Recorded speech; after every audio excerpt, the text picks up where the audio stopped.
chopping, dicing, sizzling, and stirring. These are the sights and sounds of a Thanksgiving kitchen. Chef Milton invited us into his home to guide me through some side dishes. Now, obviously, Chef Milton is an expert in his field, but today I asked him to do a simpler version that even I can handle. The first menu item, stuffing with cranberries.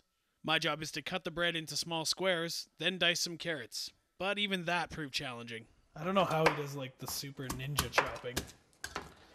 That's 20 years of cooking. Oh, okay. Because it takes me an hour to chop anything without cutting my finger off. Which might happen, so stay tuned. Milton makes short work of the onions and celery, then adds them all into a hot pan with a dash of garlic and sage.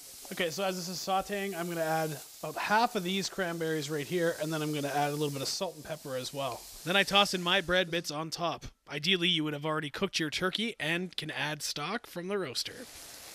Now, how would you know if there's too little stock here? Like, how would you know you had to put more in?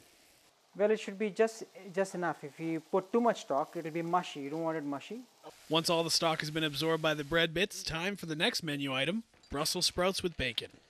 After you soak your sprouts in salt water, you cut off the stumpy stems and then cut an X into each of the sprouts. Yeah. Dice the bacon strips, then toss them into a fry pan and let them cook for a few minutes before adding some onions. A little bit of onion, a little bit more? A little bit more, yes. So a little bit more onion. More?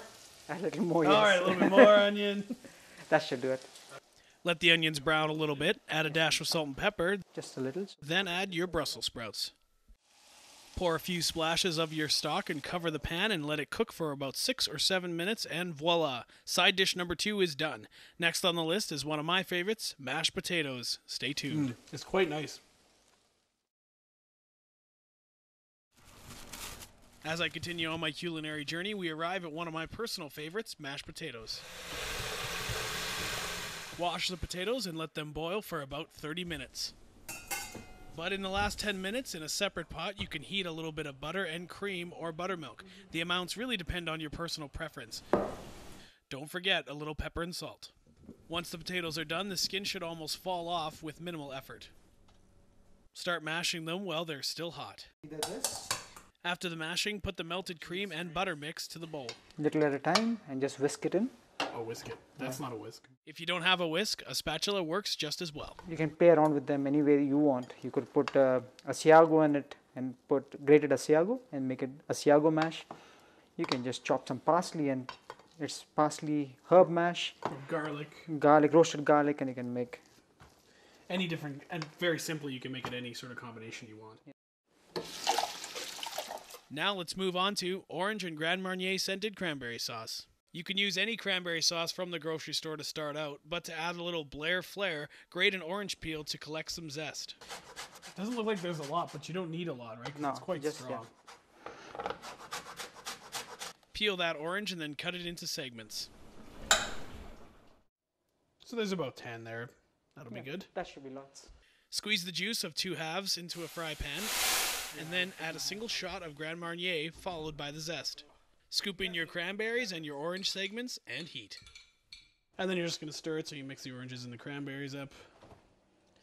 Get all the flavors mixed together. You can smell the flavor, right? Once the liquid begins to bubble, it is ready for your table. See how nicely all those side dishes look? Good enough to eat. Well, I guess that is kind of the point, really. To see how to cook that good-looking turkey, you will have to tune in tomorrow.